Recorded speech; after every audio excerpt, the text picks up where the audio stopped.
మోకాళ్ల మరియు నడుము నొప్పులకు చిన్న ఇంజెక్షన్ ద్వారా పరిష్కారం. డాక్టర్ ప్రకాష్ గుడిపూడి 18 సంవత్సరాల అనుభవం. సంప్రదించండి elite spine and pain management centre, Manikonda, Hyderabad. Group 1 అభ్యర్థులకు గుడ్ న్యూస్. రాష్ట్రంలో నిరుద్యోగులకు అండగా నిలిచింది రేవంత్ రెడ్డి సర్కార్. నిరుద్యోగుల పక్షాన నిలబడిన తెలంగాణ ప్రభుత్వం గ్రూప్ 1 పరీక్షపై సుప్రీంకోర్టులో వేసిన పిటిషన్ను ఉపసంహరించుకుంది. గత ప్రభుత్వం వేసిన పిటిషన్ రేవంత్ సర్కార్ ఉపసంహరించుకోవడంతో గ్రూప్ 1 పరీక్షల నిర్వహణకు లైన్ క్లియర్ అయింది.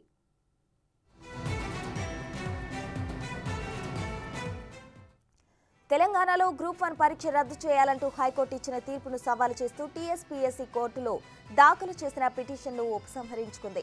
గత ఏడాది అక్టోబర్ 21న దాఖలు చేసిన ఈ స్పెషల్ లీవ్ పిటిషన్ను వెనక్కి తీసుకునేందుకు అనుమతి ఇవ్వాలని ఈ నెల 8న అర్జీ దాఖలు చేసింది. ఇది ఈ నెల 19న విచారణకు వచ్చే అవకాశం ఉంది. అయితే కేసు ఉపసంహరణకు అనుమతి వస్తే రెండోసారి నిర్వహించిన ప్రిలిమినరీ పరీక్ష రద్దవుతుంది. నిరుద్యోగ అభ్యర్థులు మూడోసారి పరీక్ష రాయాల్సి ఉంటుంది. ఈ నేపథ్యంలో సుప్రీంకోర్టు తీసుకునే నిర్ణయం కోసం ఉత్కంఠగా ఎదురుచూస్తున్నారు. 2022 ఏప్రిల్లో 503 పోస్టులతో గ్రూప్ 1 నోటిఫికేషన్ వెలువడింది. అదే ఏడాది అక్టోబర్ 16న ప్రిలిమినరీ పరీక్ష జరిగింది. ప్రశ్నాపత్రాలు లీకేజ్ కారణంగా ఈ పరీక్షను టీఎస్పీఎస్సీ రద్దు చేసింది. 2023 జూన్ 11 రెండోసారి పరీక్షను నిర్వహించింది.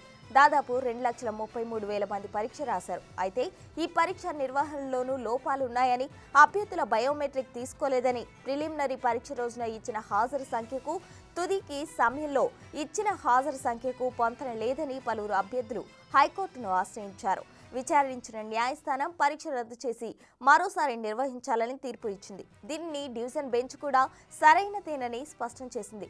దీంతో గత ప్రభుత్వ హయాంలో న్యాయ నిపుణులతో చర్చించి సుప్రీంకోర్టులో అప్పీలు పిటిషన్ వేసింది టీఎస్పీఎస్సీ.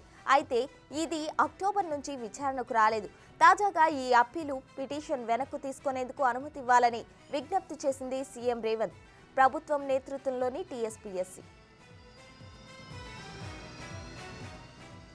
గ్రూప్ 1 పరీక్షపై ఏదో ఒక నిర్ణయం తీసుకోవాలని కమిషన్ సమాలోచనలు చేస్తుంది.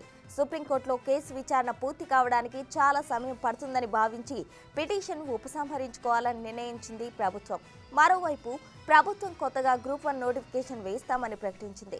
ఇటీవల గ్రూప్ 1లో మరో 60 ఉద్యోగాలు గుర్తిస్తూ ఆర్థిక శాఖ ఉత్తర్వులు జారీ చేసింది. ఈ పోస్టులను భర్తీ చేయాలని టీఎస్పీఎస్సీకి సూచించింది. అయితే 2022లో 503 పోస్టులతో జారీ చేసిన నోటిఫికేషన్కు కొత్తగా గుర్తించిన ఉద్యోగాలను అదనంగా చేర్చడమా, దాన్ని రద్దు చేసి అదనంగా ఉద్యోగాలతో మరో నోటిఫికేషన్ ఇవ్వడమా అనే దానిపై చర్చిస్తోంది. ఇక పరీక్ష విధానం, సిలబస్లోనూ కొన్ని మార్పులు చేయనున్నట్లు సమాచారం.